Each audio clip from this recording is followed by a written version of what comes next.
कुंभ मेला पूरी दुनिया का सबसे बड़ा मेला।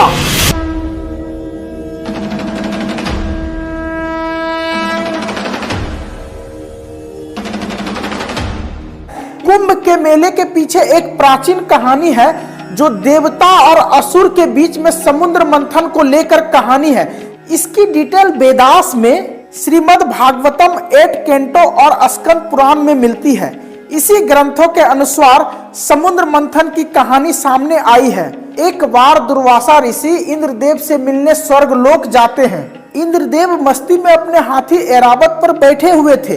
दुर्वासा मुनि इंद्रदेव को देखकर प्रसन्न हुए और अपनी फूलों की माला निकालकर इंद्रदेव को भेंट किए। इंद्रदेव अहंकार में आकर उस माले को अपने सर में ना पहनकर अपने हाथी ऐरावत के सूंड में डाल दिए। और हाथी तो एक जानवर है जो माले को निकालकर जमीन पे फेंक देता है और अपने पैर से कुचल देता है, जिसके बाद दुर्वासा ऋषि को गुस्सा आ जाता है। दुर्वासा ऋषि इंद्रदेव को श्राप दे देते हैं। मैं ऋषि दुर्वासा श्राप देता हूं कि तीनों लोग श्रीहीन हो जाएंगे, तीनों लोग लक्ष्मी से वंचित हो जाएंगे, तीनों लोग का वैभव लुप्त हो जाएगा। अंधकार, चारों ओर घोर अंधकार, और इस सब का कारण होगा तुम्हारा अहंकार। सभी असुरों को इसकी जानकारी हो जाती है।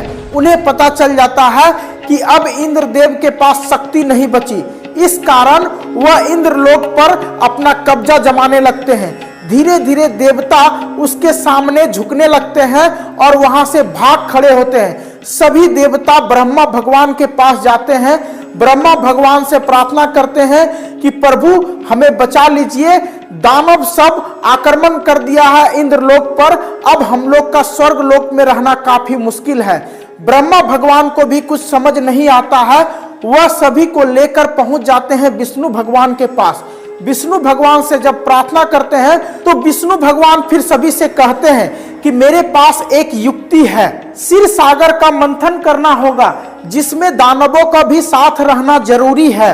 इस क्षीर सागर के मंथन से अमृत निकलेगा जो तुम देवताओं को अजय अमर बना देगा, तुम्हें फिर से सर्व शक्ति प्रदान करेगी। फिर क्या था, उसी अमृत का लालच देकर देवताओं ने असुरों को इस समुद्र मंथन के लिए तैयार कर लिया। अब मंदिरा पर्वत को चर्निंग रॉड के जैसे बासुकी सांप को इस पर्वत से लपेटकर चर्ण करना शुरू कर दिया। जैसे आपने देखा होगा श्री कृष्ण लीला में छाछ को चर्ण करके माखन निकाला जाता है, उसी तरह यह मंथन होना था। इस महामंथन से बहुत सारी चीजें निकलना शुरू हो गई।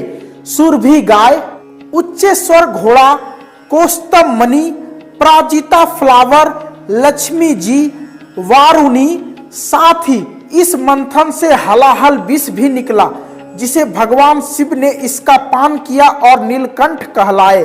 फिर अंत में इस मंथन से अमृत से भरा हुआ कलश निकला जिसे कुंभ कहा जाता है। जैसे ही अमृत का यह कलश दिखा, देवताओं और असुरों में भगदड़ मच गई।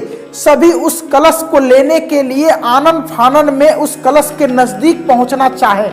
भगवान विष्णु के सवारी गरुड़ देव इस कलश को लेकर उड़ गए और फिर जयंत इस कलश को लेकर भागने लगे। इसी सब में अमृत पाने के लिए देवताओं और दानवों के बीच काफी भयंकर युद्ध हुआ। यह युद्ध 12 दिनों तक चला। इसी भयंकर युद्ध के दौरान अमृत कलश की कुछ बूंदें धरती पर गिरी, जिसमें प्रयागराज, हरिद्वार, उज्जैन और नासिक में यह 4 बूंदें गिरी। देवताओं और असुरों के बीच 12 दिन का यह युद्ध चला जो पृथ्वी पर 12 साल के बराबर होते हैं। इसी कारण कुंभ का मेला 12 साल के अंतराल में होता है और इन्हीं चारों जगहों पर होता है। यह रही पौराणिक कथा के अनुसार कुंभ मेला की कहानी।